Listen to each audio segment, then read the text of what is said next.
Hi, everyone. Welcome to Guardian Recovery Live. I am your host, Kevin Michael Lazik. Thank you all for tuning in. This is a special pre-recorded edition of Guardian Recovery Live. And tonight we will welcome Matt Solomon, who works for the Plymouth House aftercare. And I've heard so much good about him, and I can't wait to jump into his story and learn all about him and how he stays sober. So we are going to hop right into it and welcome in Matt. Matt, how are you? I'm doing well. Thanks for having me. I love that you got the your Patriots gear on. Absolutely. That's one of the things I treat myself to is I've had Patriots season tickets for a long time with a few of my friends from back home. And, before I got sober, I didn't make it to all the games, but pretty much nowadays I go to every game and it's a lot of fun. It's a way to get back home too and see the family and all that. When I make it all part of the trip, it's great. You just triggered me to a moment back when I was like 16 years old. I was working at this restaurant and a group of the guys took me to a Patriots game back when it was the old stadium. Yep. And we went in the back of like this box truck with a keg. And the last thing I remember, I was way up at the top. And it used to be just like the benches, right? The benches. Yeah. And I was like all the way up to the top, and there was like 6 rows in front of me of no people. And then there was a group of guys, and I was bombed at this point, and I was feeling sick. And I had my head down, and I looked up, and I like projectile vomited. Oh, wow. And it went totally all over these guys, and they were heated. I bet. It was like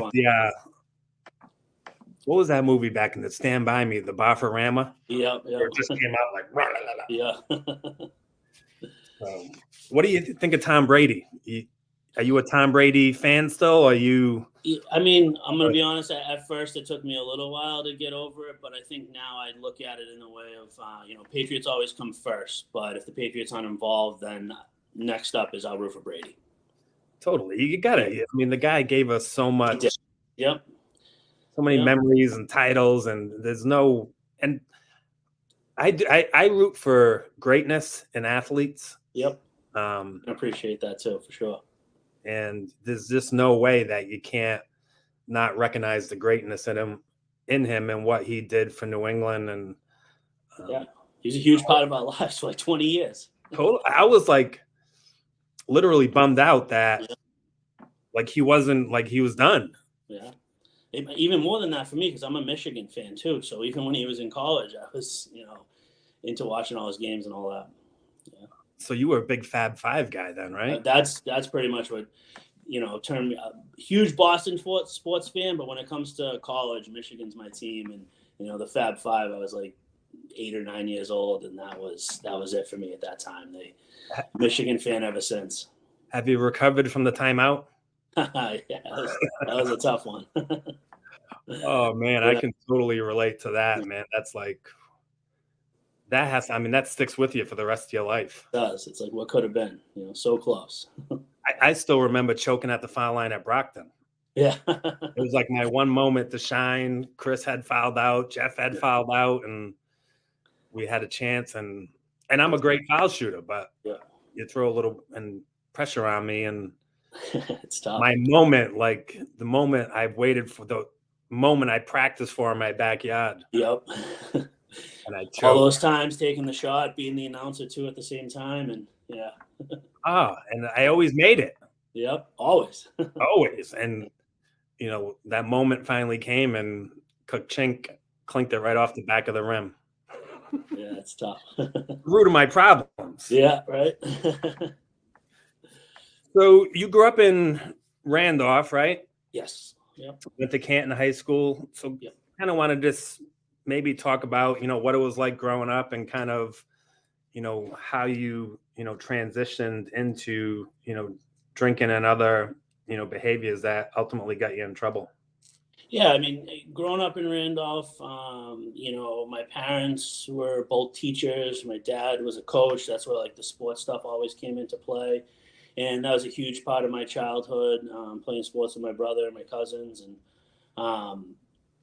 in sixth grade is when we moved from Randolph to Canton, and it's one of those. That's probably one of the first times I can remember in my life of just being super uncomfortable, leaving everything I know and going to something I didn't, and that feeling later on that I ended up drinking, getting high over. I obviously didn't know it at the time in sixth grade, but that's the first time I can really remember experiencing that.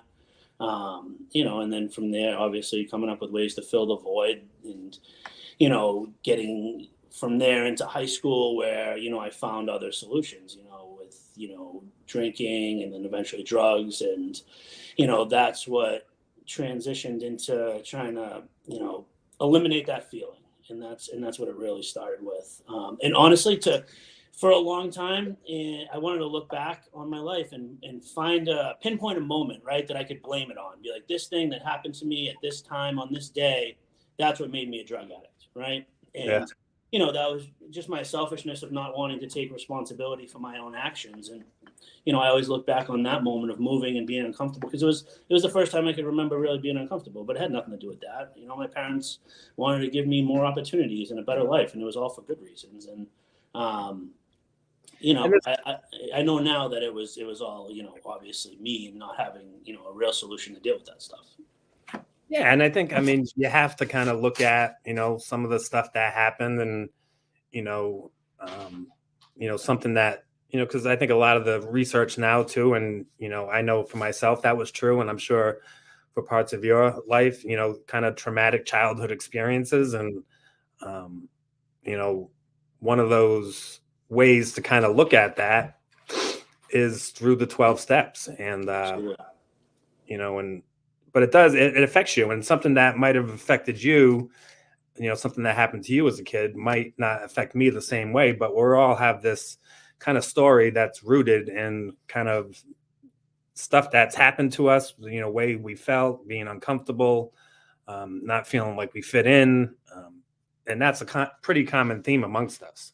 Yeah, absolutely. And, obviously tried a million different things to fix that feeling. And, for me, it was, that's where the 12 steps came into play. Eventually, I finally, was willing to give that a shot. And, for me, it's really that one thing that has allowed me to be sober and happy. Right. And that's why it became so attractive to me, because I think that's the key. Right. Because if I'm being honest, if I'm not happy, I wouldn't be sober. Right. What's the point? Like, if I'm sober, miserable with no solution, I'll never live that way. Like, that's never going to work for me personally.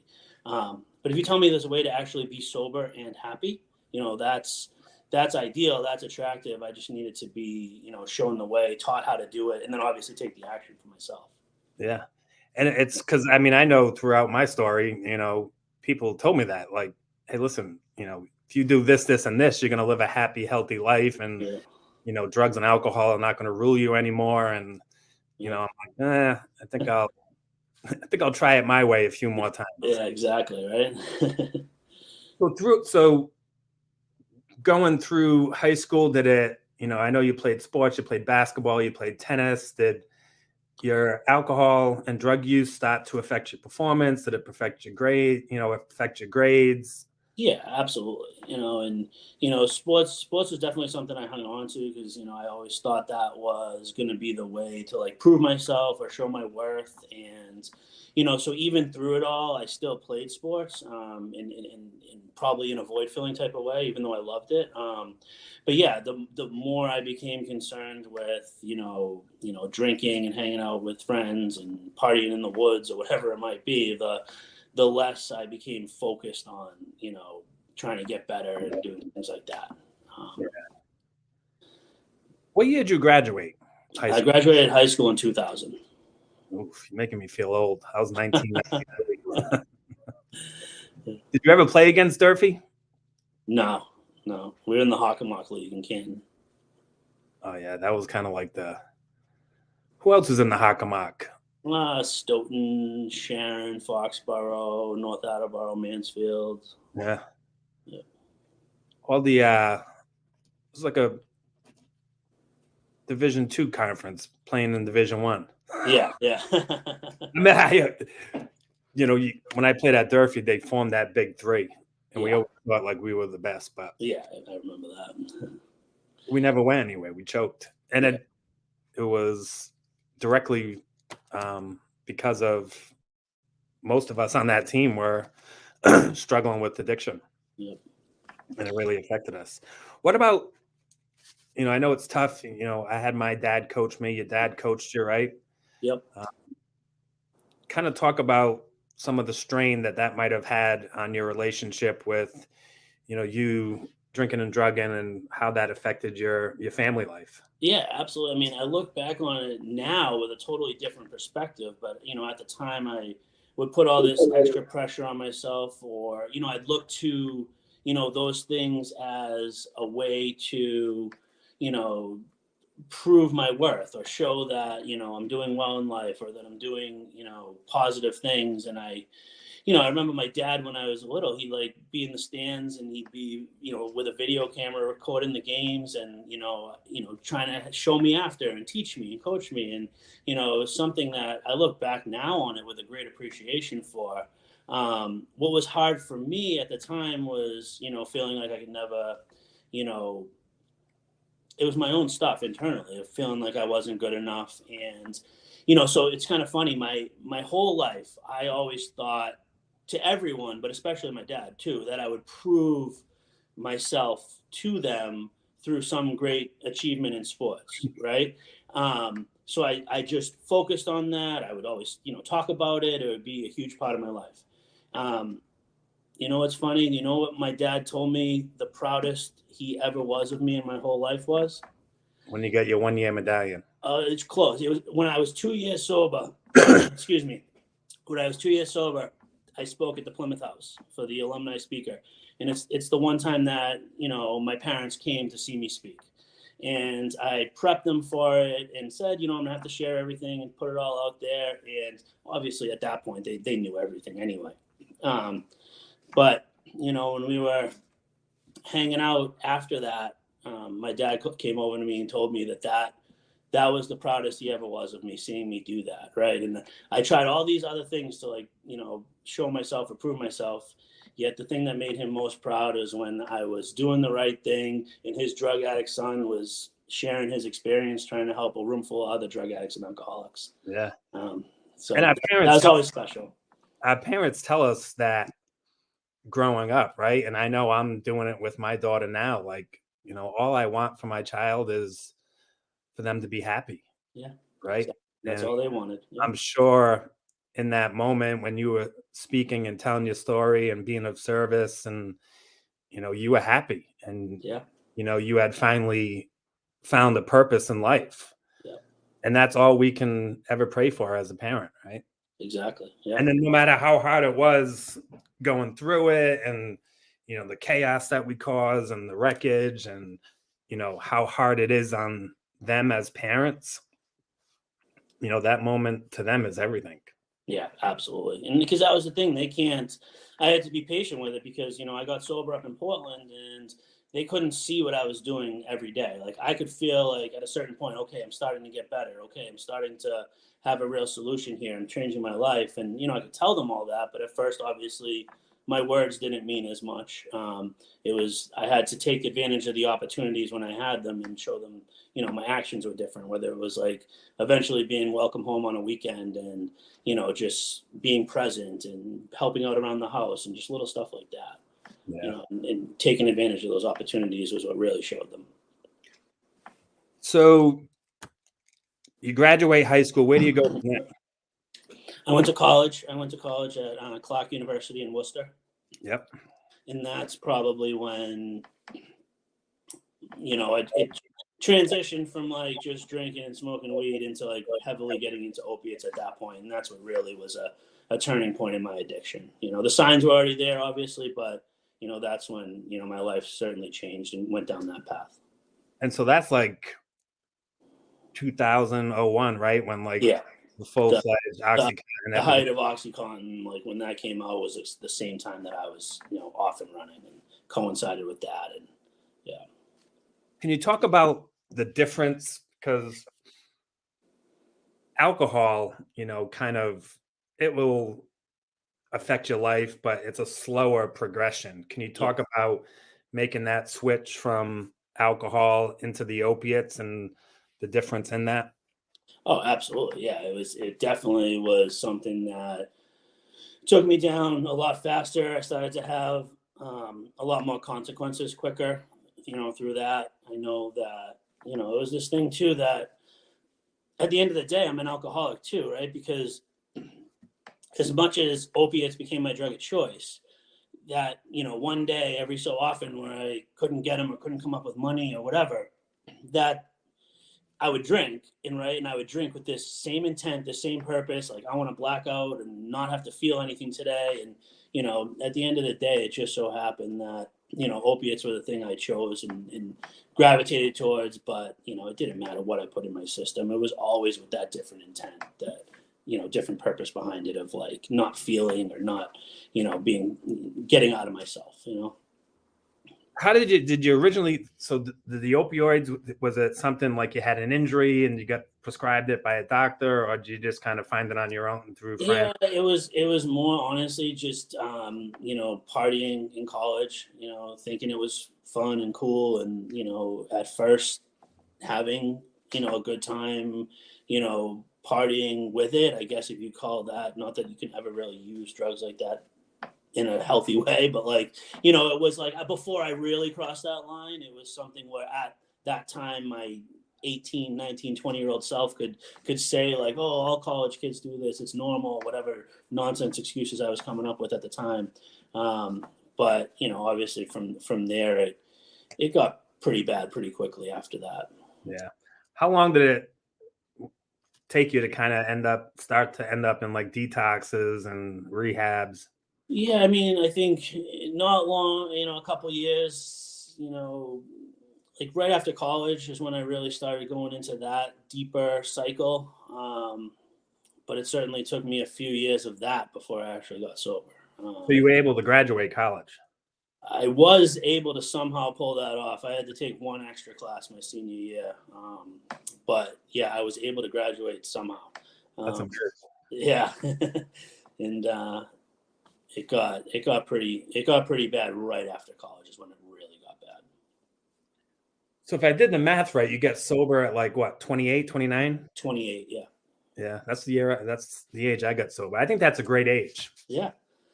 I felt like, I tried all these things before that and it just was my path. And, I think I'm grateful that, I didn't push it longer than that. I still had, plenty of opportunities ahead of me. And even, to me, it's like, you're always going to be faced this decision of like, why not do it now? Right. If I don't do it now, I'm only just going to waste more time. Yeah. But I wasn't ready. I went through that cycle of like, all these, half-assed attempts at, getting sober, going to treatment and not putting in my full effort, not surrendering, and had to do it my way, right, a bunch more times before I was finally willing to surrender and do it and listen and do it the different way. I used to carry around this chip I got, and I would be like high as a kite. And I remember I was working for this guy out in California, and he was sober, and he'd call me into this office. He's like, we're worried about you. And I pulled that chip out of my pocket and Right. I'm sober. Yeah. I thought like just because I had the chip, but Yeah. That was like one experience where I had where I did an IOP and like wasn't putting in my full effort, wasn't trying to get anything out of it. I was only doing it so my parents wouldn't kick me out of the house, right? And I know exactly how many classes I can skip and still pass, right?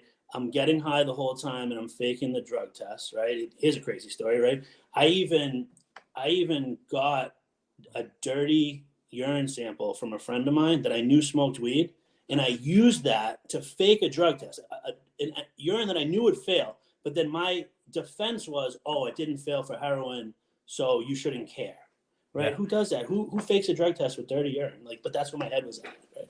But at the end of it, right, they gave me that completion certificate, and I just wanted that to be able to show my parents so they wouldn't kick me out. I was doing it for all the wrong reasons. And the woman that gave it to me, she said, if it was up to me, I really wouldn't give this to you because I know you didn't earn it, and I know you're not doing the right thing, and you probably need more help than we can give you, and you need to do more. And I was so resentful to her at the time, but that was honestly, I respect her so much now, because that was probably the first person that ever looked me in the eyes and like really told me the truth and held me accountable. And I appreciate that so much today, because that, even though I didn't go right away and get the willingness and get sober, I look back on that moment as like a big turning point for me of like getting held accountable, being actually helpful.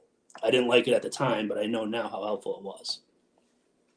And you and I both work with, people that are struggling. I think that's so important, because the words that we speak to someone today might not affect them today, and it might not help them start their path to recovery. But like when I look back at my story, there was people along the line that spoke truth into my life and told me how it was. Exactly. And it didn't stick in the moment, but that information they implanted in me eventually, sprouted. And I remember that to this day, even though I didn't take the advice in the moment. Yeah, same here. Sometimes it's like the best will always be there to help, but the best we can do is plant that seed. And I know it happened for me too a lot of the times along the way of like, things like my parents getting to that point where they were finally willing to cut me off and say, you can't stay at our house, you can't use our cars, don't ask us for money. We'll always support you if we can to help you get treatment, but don't ask us for those things. We're not going to do it anymore. I was, terrible to them at the time, and I try to test those boundaries, but I look back on it now and I tell them it's the best thing they ever did for me, even though I didn't listen that first time, and other people just, offering help along the way. And, the guy that helped me get up to Portland and get into the Atlantic house would always, come around and say, hey, just let me know when you're ready, let me know when you're ready. And, when I was finally ready, I respected him, and I knew he was the one I had to call. Yeah. We can say his name out loud, Johnny Burrow. Yeah, John Burrow, great guy. Yeah. Can't say his name 3 times though. He's like the candy man. He'll show up. Yep. So talk about like the hours, days kind of leading up before you made that call to John. Was it different? Was it like an emotional bottom? Did something, because I know for myself, it was kind of more of an emotional bottom. Like the alcohol and the drugs weren't working and all this emotion was coming up inside of me. Just kind of talk about that last couple hours, days. For me, that got pretty crazy. It was, so I was in an IOP and I was on Suboxone at the time, and I remember I was getting high and doing all that nonsense and not like trying to work the program. And I wanted to go get my Suboxone script filled at the time so that I could go sell it and buy other drugs. And so I'm driving, I'm nodding out. I end up on my way to go get it. I crash my car 2 times on the same street. I rear end someone, have to deal with that, get back in the car, keep driving, come to the next red light, nod out, and crash into someone. And I don't really remember, like I should have been arrested. I should have gone, like, I don't know how I was able to walk away. I think I spun some story about how like I bumped my head on the steering wheel and that's why I was out of it. So that insanity happens. And at that point, I think I was smart enough to turn around and drive home.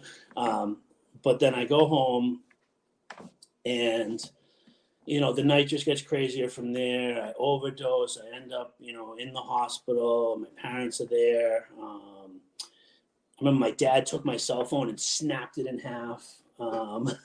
It was crazy. And even then, it's like, that should be enough, right? To give me the willingness to go do something about it, right? To make that call. But in that moment, being so sick and, I knew that I could get high one more day, right? I have enough money. I can pull this off. I can get high one more day, then I'll get help, right?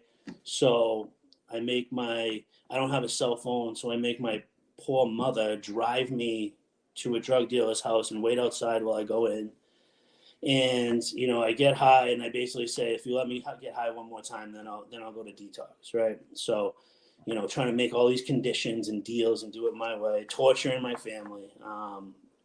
Then I do that the next day and I go to detox, and I'm there and I'm, still wanting to do it my way. Right. So I know that detox, CCAP at St. Mary's.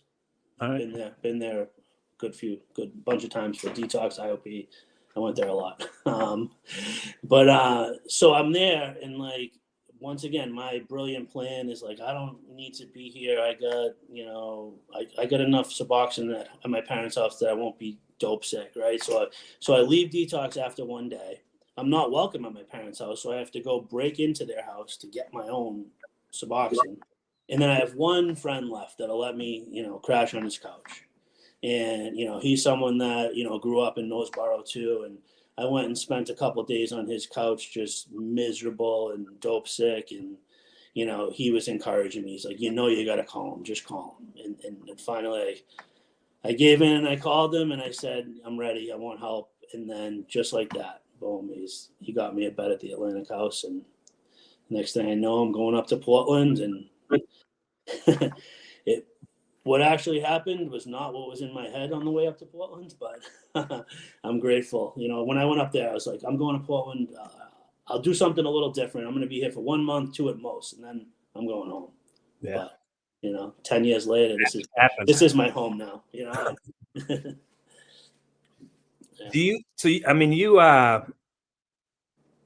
So at the Atlantic House, it's not. You must have suffered for a bit, right? Oh yeah, that's Mike Morris, some other guys. They can tell you stories of me just laying on the couch, dope sick. That first week there, and I remember just like laying down in the shower at like 4 a.m, just miserable and just it was not fun. It was a good idea. No, it was terrible. I wouldn't recommend that to anyone. The only good thing I can look at it after is like it gave me this motivation of like if I can get through that, then I can do anything else I need to do. So it did help me in that sense once I took on that attitude, but certainly would not recommend. There's much better ways of doing that. Yeah. It's good for the built-in forgetter though, because I went to a detox 5 days, but for 30 days after that in a TSS at Gosnold, like I was a hurting unit. Yeah.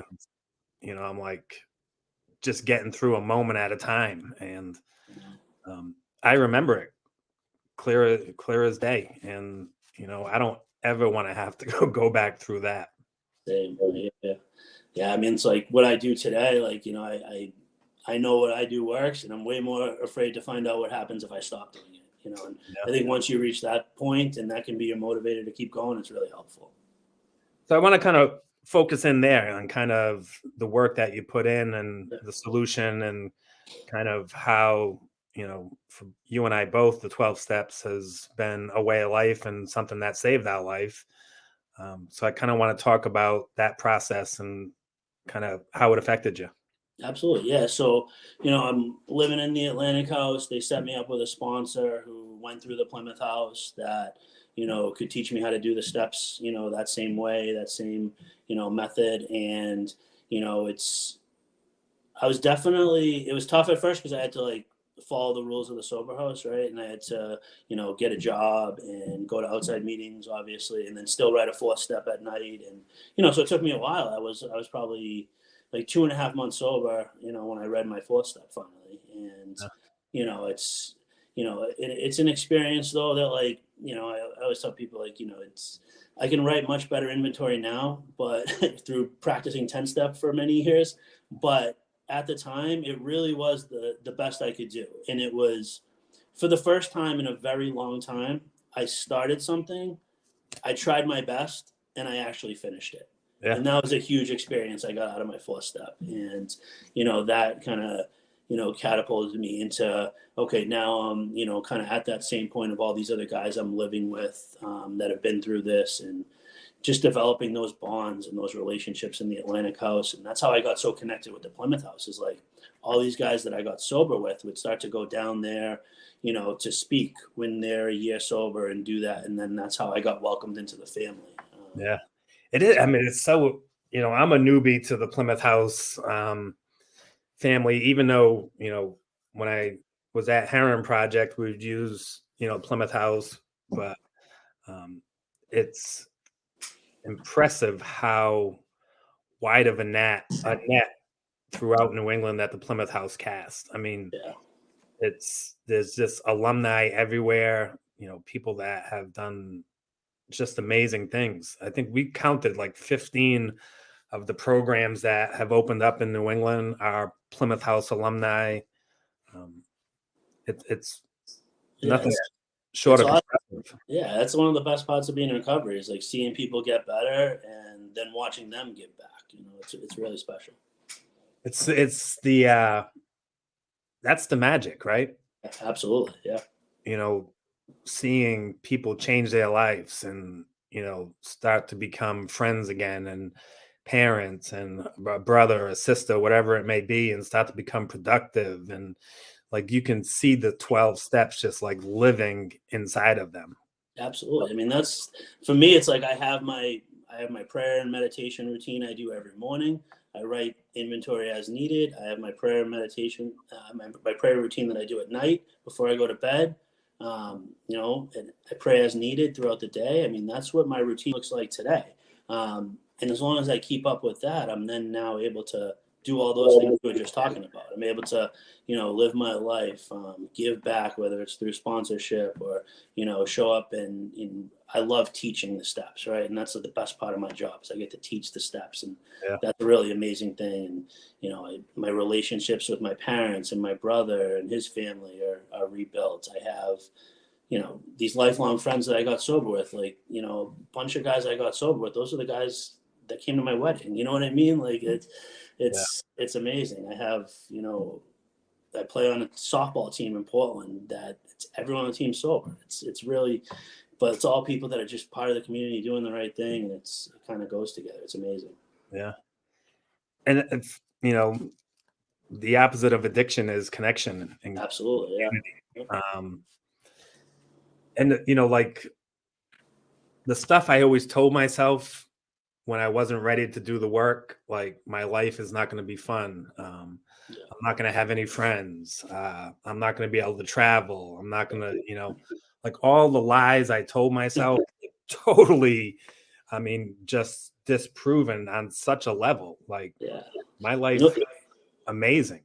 Absolutely. The lie I used to tell myself was, oh, this is going to make you like fake. You're not going to be true to yourself. And then one day I had this realization that there's nothing fake about doing the right thing. The right thing to do is the right thing to do. It just was uncomfortable because I was so used to doing the wrong thing for so long. I just had to change those habits and utilize the steps to help me walk through those fears, whether it's, prayer, meditation, inventory to give me that ability to walk through my fears, do the right thing, even in the presence of fear with the help of the steps. And that's, ultimately how I got better. Yeah. Who's your biggest inspiration in recovery? I gotta say, like, if I'm asked that question, I really do think it's kind of four guys that are just equally on that board. If I'm saying, so definitely, John Barrow helped me get into recovery, getting up to Portland. My two sober house managers at the time at the Atlantic House, Jack McCarthy and Mike Morris, and those were guys that just showed me a different way, right? Like Jack would tell me that he wants to help me get to this point where I'm able to push myself and hold myself accountable, but he also told me that I better believe he's going to push me until I get there, right? And I needed that. Mike Morris, I remember the first full day I was in Portland, Mike offered to take me to a meeting. Like, do you want to come in my car? I'm going to drive you to a meeting. I'll introduce you to people. I had never had an experience like that really in recovery of someone like who's well that I would look up to offering to help me like that. And, seeing that like he was willing to take time out of his day to go do that, that gave me hope. Like, okay, people actually do get better. People like me can get better. And then the fourth guy would be my sponsor, Joel, who, taught me through this. He's still my sponsor to this day. It's, I, trust and rely on him. I, go to him for advice. I go to him, to do my step work. And, he's been a huge, help and inspiration to me as well. Awesome. Kind of just touch on the spiritual component in your relationship with a higher power and what that's like for you. Yeah, I mean, for me, it's kind of interesting. So, like, we always talk about like compliance versus surrender, right? And I could comply doing many things, like whether it was going to like one of those things to get, my parents off my back or not kick me out of the house, or going to an AA meeting to get my slip signed for court or whatever it might be, right? For all the wrong reasons. But for me, like when I think I truly surrendered was, and when I probably truly took a third step wasn't actually until after I read my fifth step. When I'm doing that 6 and 7 in that hour with God and with my higher power after I read, for me, that was when I went all in and fully surrendered, because I was holding on to one thing. Like I would pray, but it was about intent. It was like, I'm not going to pray. I'm not going to get down on my knees and pray. I'm not going to surrender like that. And for whatever reason, that was the thing I decided to hold on to, the last thing. And, in that moment, doing that 6 and 7, everyone's been telling me, you got to go all in if this is going to work. And I'm like, say to myself, like, my life is getting better. This really does seem like it's working. Like if everyone else is telling me I got to go all in, I might as well just give it a shot. And that's when I hit my knees. I prayed. I surrendered. And from that moment on, it's like, it's the three big tools of the steps, right? Prayer, meditation. That's what helped me, connect with a higher power, relieve the obsession, and then inventory to treat the rid. So if I'm using the steps to treat the things that cause me to relapse, that's when I got on my way and, really started to create that routine with prayer and meditation where, I have, I wake up, I make my bed, I hit my knees, I pray, and then I have a little chair in my room that I sit on and meditate. The whole process takes me maybe 10 minutes every morning, Yeah. right? I'm able to live my life. It doesn't consume my day, but I never take a day off. I do it every day. Cause like I was saying before, I'm way more, I know it works if I do it. I'm way more afraid to find out what happens if I stop doing it, and, I think, finding that balance, right? I know I got to pray, meditate, write inventory, but finding the balance between those things that work for you was huge for me. And, I definitely rely on prayer the most. It helps me create that awareness, but, I make sure I keep up on the other two as well. What you kind of went through too is, and as far as kind of really having more of a spiritual awakening after you did your fourth and fifth step. I always look at it, it says, God, make me a channel of thy peace, right? Yeah. And to me, a channel is like a body of water that connects two places. For me, that's, one side of it is God, the other side is people. And when we're finally able to unclog that channel, it allows us to be of maximum service because our channel connecting God and people is fully free, and it allows us to just live to our fullest. Absolutely. That's like a visual that I yeah, have. that makes perfect sense to me. And I think that's something I experienced in my own recovery. Well, like, when I first got to Portland, I was working, a customer service job, and it was a great company with really nice people, and it was perfect at the time. But then once I got a little better, in recovery, I wanted to focus more on figuring out like what career path I wanted to go down. And, my next job from there with, the help of some people that did it before me, I was able to get a job, working for a company where, I got to work with kids and kids that had, developmental and behavioral disabilities. And it's one of the best jobs I ever had. It was such a great experience for me to, and it was so meaningful to be able to give back, and help them and see them get better. And, that's something that, through working at the Plymouth House in Plymouth and now working for the Plymouth House in Portland, I'm able to experience that as well, like giving back to, people in recovery. Yeah. And that's to me the greatest gift, and it's a privilege, when any time you have the ability or someone asks you to be a part of their recovery, it's one of the greatest honors, and it's, a privilege that, I'll never take lightly. Absolutely. And then when you see them, like when one of your sponsees gets their first sponsee, that's it. That's amazing, right? That's a special moment. That's Magic. Yeah, exactly. That's what really just kind of ties it all together. Well, I want to thank you. This has been a pleasure. I always love chopping it up and talking recovery. It just makes my heart full, and I'm glad Guardian and the Plymouth House have given me the opportunity to do this. But thank you so much for sharing your story. Thank you for all that you do for those who are struggling. Thank you, Kevin. I really appreciate it. And thank you all for tuning in, and we will be back next week, Thursday at 8:30. Take care.